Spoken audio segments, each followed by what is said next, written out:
Está começando o podcast Radar IBGESP, a agenda permanente do gestor público.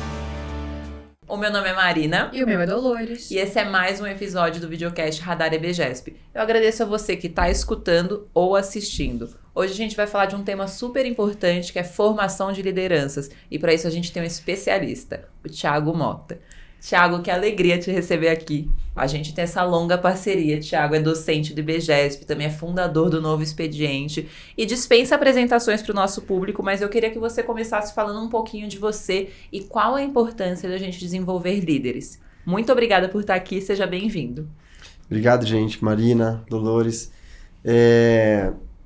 Eu gosto às vezes de pensar, substituir talvez essa palavra líderes por pessoas, né? Porque a gente tem no desenvolvimento de líderes, né, o desenvolvimento de pessoas, né? E eu quando criança, eu não sabia se eu tinha atuações de líder ou não. Mas aos poucos, né, eu fui percebendo, eu lembro numa pergunta, num processo seletivo, um cara, né, chegou para mim e falou assim, você é um líder? Eu olhei assim, não sei. Aí eu lembrei de várias histórias, sabe aquele episódio do Ratatouille que o cara come um queijo, ele lembra, né, da infância, uma sopa que ele tá tomando? Reminiscência. Ele me fez lembrar assim, de várias coisas. Aí eu virei pra ele e falei assim, me diga você. Tive essa coragem na hora, né, as pernas ficaram bambas. Mas eu fui lembrando assim de como que na escola, eu fui às vezes, criei Grêmio na escola, jogava futebol, era capitão de time. Então teve alguns movimentos assim, da liderança que a gente diz assim, nata, né, que eu percebi que tinha. Embora também já antecipando, eu acho que é algo que a gente pode desenvolver. Com certeza. Então, a minha trajetória, naturalmente, ela foi caminhando para isso de uma forma um pouco orgânica. Mas não foi assim, não foi uma coisa premeditada, sabe? Mas é fundamental, né? É importante a gente começar a entender a importância do que é formar pessoas, desenvolver pessoas, né, em líderes.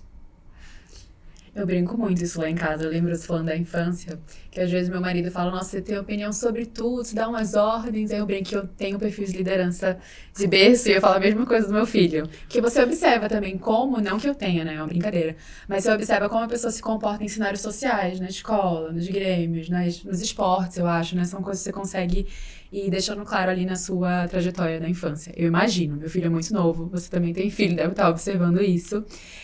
Mas, trazendo essa perspectiva de pessoas, as organizações têm suas lideranças, sejam gerências, supervisões e tudo mais. A gente percebeu que no programa, na pesquisa nacional do treinamento brasileiro, esse é o nome, Marina? É o Panorama Nacional do Treinamento e Desenvolvimento em 2024. Sabia que você ia saber. Vai estar aqui na descrição, pessoal. Vamos deixar disponível para vocês. Traz um dado que é bem significativo, que 50% dos investimentos em treinamento das organizações são para líderes. E eu queria saber se você acha isso justificado, como você vê esse movimento.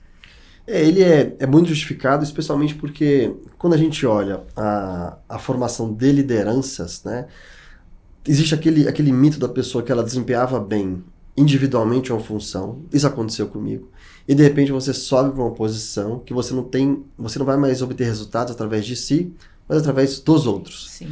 E aí aquela máxima, virei líder e agora? Né? O que eu faço com isso? Então, esse dado ele mostra que a grande formação de lideranças que a gente tem é um convite para que essas pessoas também formem outras pessoas. Que, no final das contas, as empresas, né, os organismos que têm a pessoa jurídica e está formando as pessoas físicas, elas estão precisando desenvolver as pessoas em diversas habilidades. Que é um desenvolvimento individual, em primeiro lugar, né, começa no autodesenvolvimento, no autoconhecimento. Isso vai desembocando em quem sabe me tornar um líder de verdade. Porque tem aquela máxima, né? Se a pessoa é um chefe ou um líder. E eu digo que assim, o chefe você segue por obrigação. Já é uma diferençazinha. A pessoa tem obrigação, num cargo de autoridade, né? Ele é meu chefe. Por um cargo posto, dado pela instituição. Agora, se é líder ou não, é um status só que o liderado dá. Ou seja, aquela pessoa me lidera. Da origem da palavra lead, né, de ir à frente, ou seja, eu sigo aquela pessoa. Hoje em dia a gente tem os seguidores, né, nas redes sociais, mas não necessariamente as pessoas estão sendo lideradas, né? Então a formação, né, de lideranças é fundamental para que as pessoas elas tenham também um despertar da consciência, né? Elas ampliem o grau de consciência delas, quanto líderes, da responsabilidade que é, por exemplo, ser um exemplo, né? um exemplo de atuação, um exemplo de querer desenvolver o outro. E não dá para querer desenvolver o outro sem eu me autodesenvolver, né? Começar no meu processo, né? Que é uma base da antroposofia, é uma base da teoria U, que é eu e o outro, o outro e o mundo. Então começa comigo, eu vou me tornando um exemplo, vou me capacitando, me desenvolvendo, para assim começar a desenvolver as pessoas e dentro dos organismos, né, de tanta mudança que a gente tem hoje em dia. Então esse dado ele mostra como que as empresas continuam precisando desenvolver e formar lideranças, que é um negócio dificílimo, né? A pessoa entender que se ela não nasceu líder, ela pode, né, ter as capacidades, né, os atributos e as atitudes, né, que são características de um bom e verdadeiro líder. Eu tô gostando muito porque a gente tá aqui tirando certos mitos, assim, né? De que tem pessoa que nasce para isso e outras que não conseguiram de forma alguma. E, bom, Thiago e nós aqui no IBGESP já trabalhamos juntos em várias formações de líderes. E uma coisa que a gente ouve muito de cliente é: não, porque os líderes da minha organização, eles se caracterizam por terem sido excelentes profissionais em termos técnicos, e ascenderam por causa disso a posição de liderança, mas não necessariamente tem ali um traquejo para a gestão de pessoas. E eu acho importante que eles tenham também esse perfil técnico, que eles saibam o que eles estão fazendo, que eles saibam o que os profissionais do time estão fazendo. Mas a gestão de pessoas é essencial também. Como você vê o cenário nacional hoje nesse sentido? Você acha que sim, a gente tem uma liderança que é muito mais técnica do que com um perfil gerencial, assim, de gerir pessoas, de inspirar pessoas? Uhum. O brasileiro, ele tem um lado humano muito forte, né? Agora, essa palavra que você falou, desmistificar o papel da liderança, é uma coisa que eu gosto de fazer. Também, por exemplo, em processo de inovação. A gente chega numa palestra, num workshop, pergunta: quem se acha criativo aqui? Pouquíssimas pessoas levantam a mão.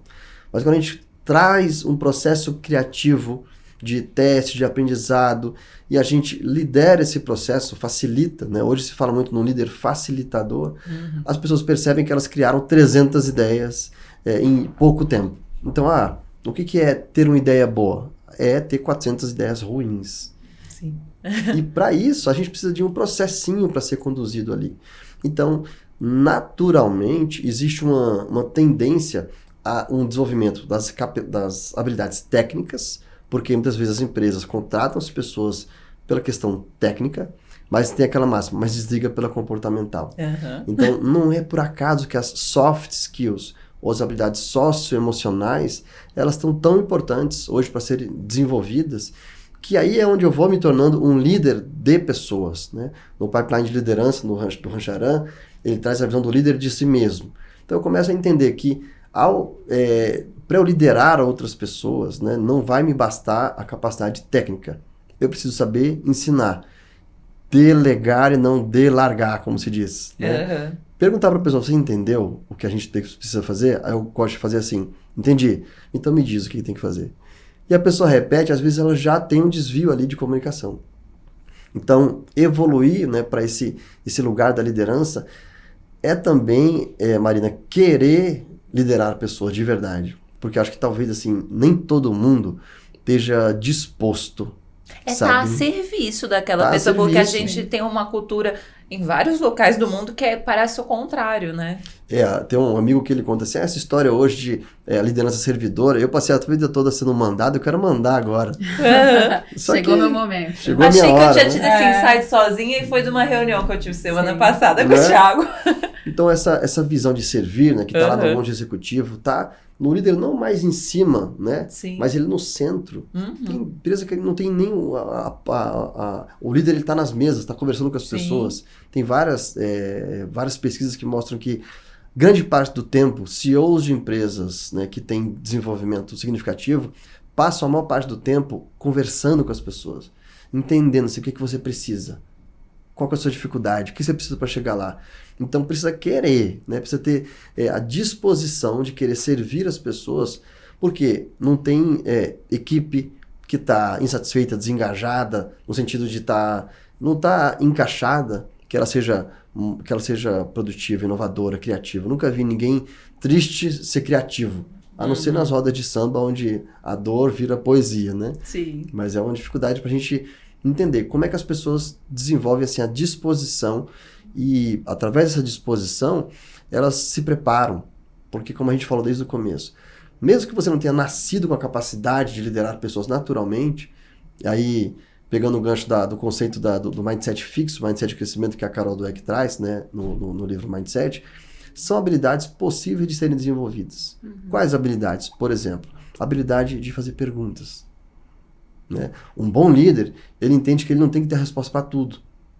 Ao contrário, ele tem que saber que a inteligência dele é composta por inteligência criativa da sua equipe. Então, às vezes, o líder tem um desafio, né? A pessoa tem um desafio para fazer, um problema. Ele fala assim, pessoal, temos um desafio, vão lá e resolvam, e façam isso aqui, isso aqui, isso aqui. Já dá a solução. Sim. Ele poderia fazer, pessoal, temos um desafio a resolver. O que vocês acham que a gente pode fazer? Eu vou até aproveitar, então, para perguntar. Você acha que um líder tem que se mostrar vulnerável? Com certeza. Porque na vulnerabilidade, a gente se fortalece. Ele assumir, gente, eu não sei o que fazer. Ele poder dizer isso. E dentre esse eu não sei o que fazer, ter até firmeza para ter dúvida. Mostrar que ele não sabe de tudo, né? A ciência, ela evoluiu ao longo da sua história para entender que a versão, né, científica, ela é uma versão. E que ela precisa ser verificada, ela precisa saber se tem novos papers que estão... Precisa ser contestada, colocada à prova diversas vezes, né? Então, esse é um processo de mindset de aprendiz. De eu me perceber, mesmo com o chapéu de líder, numa posição de aprender o tempo inteiro.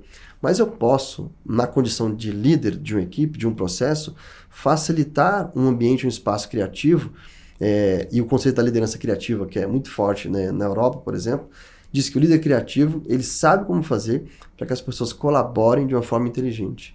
E nem sempre as pessoas estão colaborando, né, do labor, a origem da palavra de lavoro, né, de laborar, que é diferente de trabalho, que tem origem na palavra tripalho, um instrumento de tortura. O labor é uma coisa mais nobre, né? É lá da origem dos alquimistas, né? Isso daí, do labor. Tem sentido, né? Tem sentido e significado, que é o que todos nós, no final das contas, buscamos. Sim. Então, é bom ser lembrado do sentido, porque muitas vezes a liderança, o papel do líder é dar sentido às coisas. As pessoas veem as coisas nas organizações públicas e privadas e se perguntam, por que isso tem que ser feito? Qual que é o sentido disso? E se você não vê sentido, né, a tendência é não fazer bem feito. Como diz a frase, se faz sentir, faz sentido. Então você conecta, né, mente, coração e mãos, né, o pensar, o sentir e o agir. Para que as pessoas integradas, né, de uma capacidade integralizada, elas deem o melhor de si. Talvez, assim, uma receita de bolo. O que é a liderança? Fazer as pessoas darem o melhor de si. O Mário Sérgio Cortella, ele conta que uma vez uma pessoa chegou e falou para ele, ô, seu Mário, eu não consegui fazer muito bem aquela atividade, eu fiz o melhor que eu pude. Aí ele fala, mas fez o melhor que você pôde? Fiz, seu Mário, mas não sei se ficou muito bom, mas eu fiz o melhor que eu pude. Aí ele vira e fala, olha, se todo mundo fizer o melhor que pode, nós já vamos estar num nível assim, muito mais elevado. Né? Então é uma construção, é um querer, né, de se autodesenvolver para desenvolver as pessoas e servi-las, né, dentro das organizações. Legal, eu imaginei que esse episódio ia ser reflexivo para nós também, como líderes, né, de uma organização, mas está sendo mais do que eu imaginava. E aí, pegando o gancho da sua frase, assim, das suas colocações, eu acho que você falou ali, é quando você deixa de ser responsável só pela sua entrega, e a entrega dos outros vai ser o seu trabalho também, né? Sim. E a lógica comum da ascensão na carreira é você ascender para uma liderança, para um cargo de gestão, quando você tem uma performance boa. E de repente você está indiretamente responsável pela performance alheia, né? E isso, pra mim, no meu processo, foi bem complicado, porque eu acho que aprender a delegar, aprender a se colocar vulnerável, saber se colocar vulnerável ao mesmo tempo vai ser se colocar também com certo respeito a isso que as pessoas vão entregar e não só falar, nossa, não tá sabendo o que tá fazendo, mas tá querendo que eu faça. Então tem uma confusão também, eu acho que é da cultura do líder, que o líder vai criar no ambiente e que as pessoas que estão chegando também vão entender do que é a liderança daquele espaço, né? Porque senão também pode ter uma confusão. O líder tá lá querendo ser criativo, querendo fazer perguntas e tem uma equipe que quer respostas. E aí, tudo isso para fazer a primeira pergunta. O que é que você vê como o maior desafio na formação de liderança quando você pensa em projetos customizados, que é o que a gente faz, né? A importância de entender a cultura daquela organização para que a liderança também não vai ali inovar num ambiente que não está aberto à inovação. Pergunta do milhão. Você pode responder várias coisas para mim também, né? Eu costumo dizer, né, que os líderes, eles são os guardiães da cultura. Eu já cheguei em organizações e perguntei qual que é o propósito dessa organização, porque ela existe. E, às vezes, diretoria, conselho não saber. Silêncio. Mas por que ela existe? Porque ela foi criada, né? Como é que é essa empresa, essa instituição que tem ali uma razão social? Pensa bem nesse nome, uma razão social, né? O que ela entrega de benefício através de seus produtos e serviços para o ser humano que está ali? Por que ela faz isso? Né? No livro Simon Sinek, começa pelo porquê. Então, eu gosto de começar pelo porquê. Quando eu percebo que a cultura da organização ela tem alguns ruídos, eu gosto de tentar me perceber como um elemento externo que quer, de alguma forma, com intenção positiva, que eu acredito que eu tenha quando eu vou num lugar desse, e eu sei que o IBGESP, a gente busca, né, fazer isso nos projetos, é tentar trazer uma mensagem positiva. Às vezes, num grupo de 25 pessoas, né, entra querendo resposta, mas sai com mais perguntas. Isso é uma maravilha. Sim. Né? Você conseguir sustentar um campo, né? Um workshop, um programa, um projeto, ele é a sustentação de um campo. Um campo de quê? De criatividade, de segurança psicológica para dizer o que eu penso. As pessoas nas organizações, muitas vezes... Por que diversidade e inclusão está, assim, no tema, no hype, como se diz? Porque nem todo mundo consegue ser quem o é, dizer o que pensa, sem ser julgado, criticado. Então, o papel da liderança, muitas vezes, quando trazida para dentro de um projeto, na minha visão, é tentar ser um elemento positivo, né? Com respeito, né? Com muito cuidado e respeito, assim, né? Tem uma música que fala, né? É uma música, um samba do Jorge Aragão, que diz, antes de pisar no terreiro, procuro primeiro saber quem eu sou. Então, saber quem é aquela organização, a história dela, para que, com muito respeito, a gente vá pedindo licença, pedindo, assim, concessões. Posso entrar mais um pouquinho?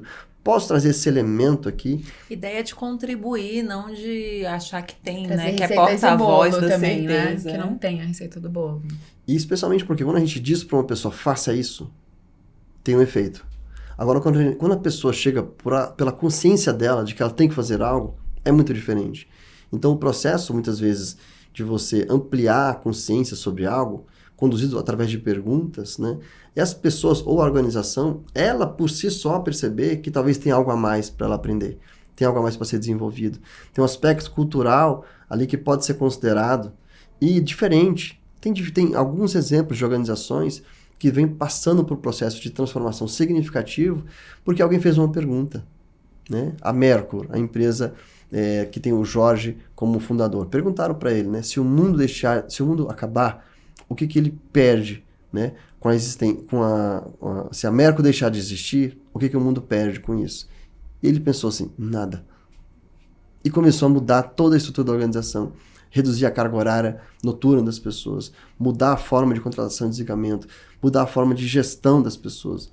Então eu sinto que eu gosto da imagem do farol, sabe, a gente ser assim um farol, não achar que somos dotados de luz também, porque também temos as nossas falhas e imperfeições. Sim.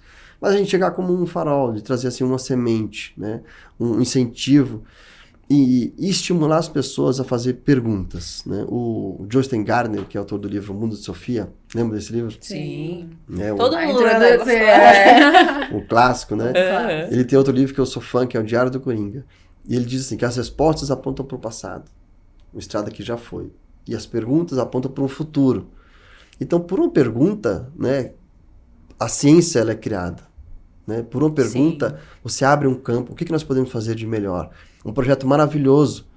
Você pergunta, mas o que dá para melhorar? Uma vez uma pessoa que eu estava liderando numa facilitação de um projeto, ela chegou para mim e perguntou, o que dá para melhorar na parte da tarde? Se a pergunta fosse fechada, com chance de resposta sim ou não, eu diria, se a pergunta fosse, dá para melhorar algo na parte da tarde? Eu diria, não, tá bom. Não, quer dizer, se ela dissesse assim, foi bom, eu diria, não, foi, para ser até gentil e educado. Mas quando ela diz o que dá para melhorar, né, amplia um leque de possibilidades. Sim. Então, perguntas abertas, sustentar um campo, respeitar a individualidade das pessoas, saber quais são os princípios culturais que criaram aquela organização, qual a visão de futuro que ela tem, trazer as pessoas para participar. Né, do processo de evolução, de transformação e ampliação de consciência. Você está trazendo algo muito interessante aqui, porque É o que você disse, não dá para o líder achar que ele é um farol de luz, que ele é superior ali Que aos ele demais. já chega mais no chefe, né? Se É. ele vai nessa posição, aí ele já volta pra... Mas tem que ter a consciência de que uma liderança negativa influencia muito a vida das pessoas de uma maneira catastrófica. Os dados mostram que lideranças mais negativas, de alguma maneira, aumenta a chance de ocorrência de assédio, tem um efeito muito grande na produtividade. Então, a liderança ela é importante não apenas ali para a produtividade daquele local, para saúde da empresa, por assim dizer, mas para o próprio clima organizacional, para a própria saúde mental de todo mundo que está ali. E pensando nisso, pensando que a gente tem dados, indicadores que mostram o quanto uma liderança negativa pode afetar, eu queria que você falasse como a gente pode avaliar o impacto de uma formação de liderança bem-sucedida.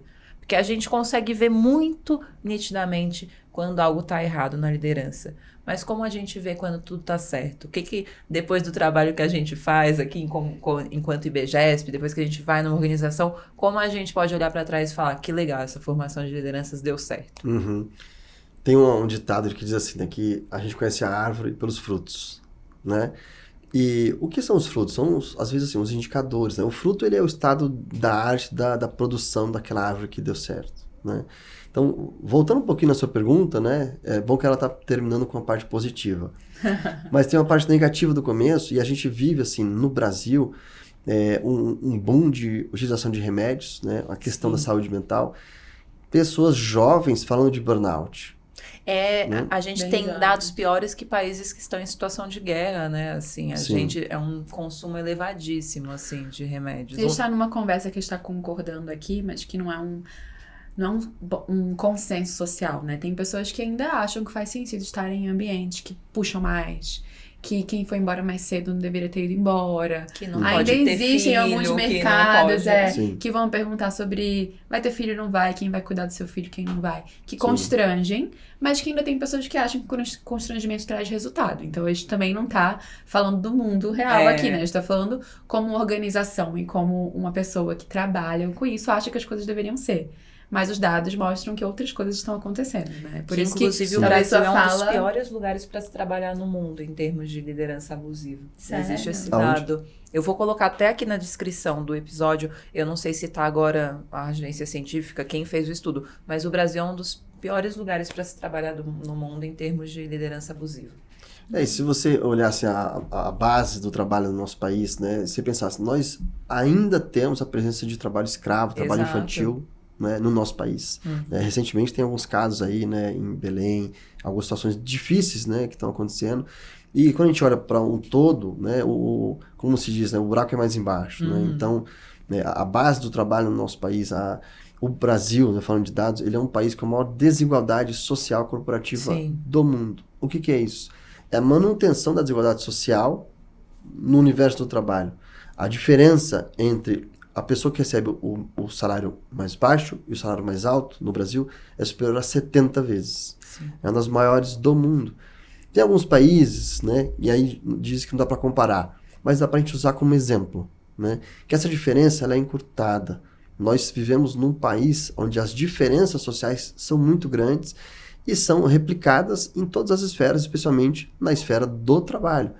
Então, voltando no começo da nossa conversa, as lideranças têm que ter, como eu falei, uma ampliação de consciência para saber a importância do papel que elas têm. Sim. De mudança de um status quo da sociedade, de mais respeito, de mais elevação da condição do ser humano. Então a formação de líderes e a formação, como eu falei, de seres humanos, que o quê?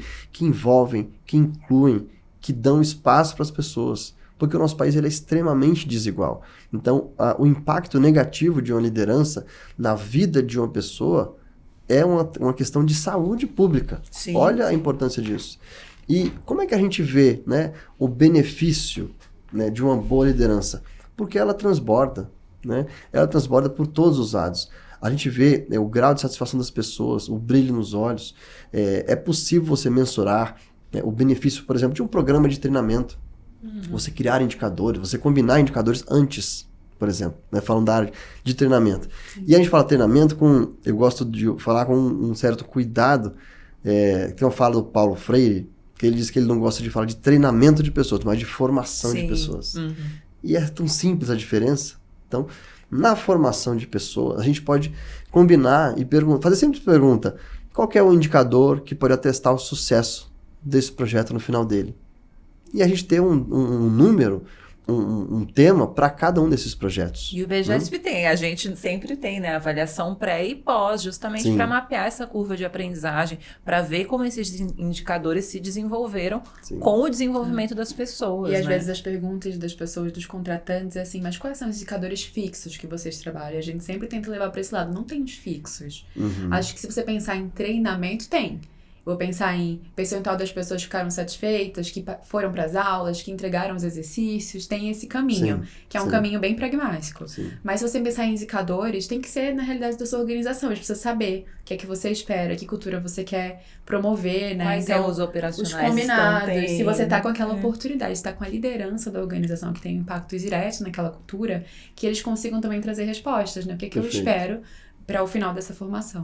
Tem um conceito, né, que é do modelo de aprendizagem, né, baseado na construção de um projeto, né, o Project-Based Learning, ou na resolução de um desafio, Challenge-Based Learning, ou a resolução de um problema, Problem-Based Learning.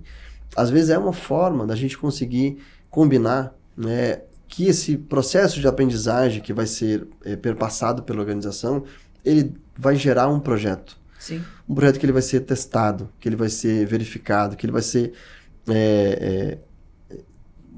vai haver uma tentativa de resolver algo. Uhum.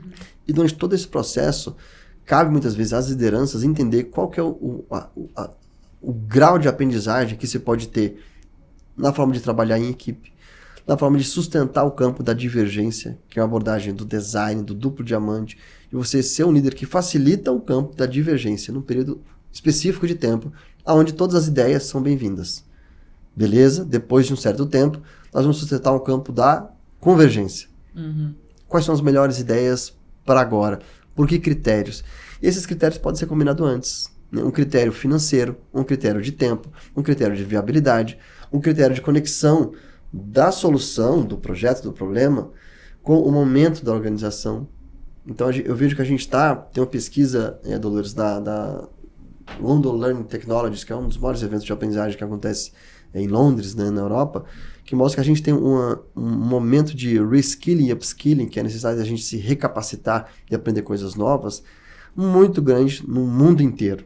E esse processo de aprendizado, né, que a gente vai passar, precisa de novas formas de aprendizagem, de novas maneiras da gente conectar o aprendizado centrado no indivíduo, papel do líder, ajudar a fazer essa conexão, porque eu vejo que eu não aprendo só para benefício da empresa, mas eu aprendo e eu, em benefício próprio, sou beneficiado com isso, naturalmente. Naturalmente, quando eu aprendo algo, a minha consciência expande, né? A gente não fica pensando em como amarrar o cadarço do sapato, se ele tiver um cadarço. A gente já faz automático. Sim. Quando a gente aprende a dirigir, a gente não fica mais pensando, já faz automático. Ou seja, o cérebro ganha espaço para novas habilidades. Então, a gente está precisando de novas habilidades, né? Então, o líder criativo, o líder facilitador, ele pode trazer os diversos objetos de aprendizagem, porque nós, humanos, adultos, funcionamos mais com essa diversificação, até por conta do problema da nossa falta de concentração e foco, né? Diversificar os objetos de aprendizagem, isso aqui, podcast, ou videocast, artigo, livro, vídeo, e-book, aulinha, eu adoro aulinha, eu gosto muito de aprender, ter uma aulinha, né? Mas também exercitar, né, as ferramentas.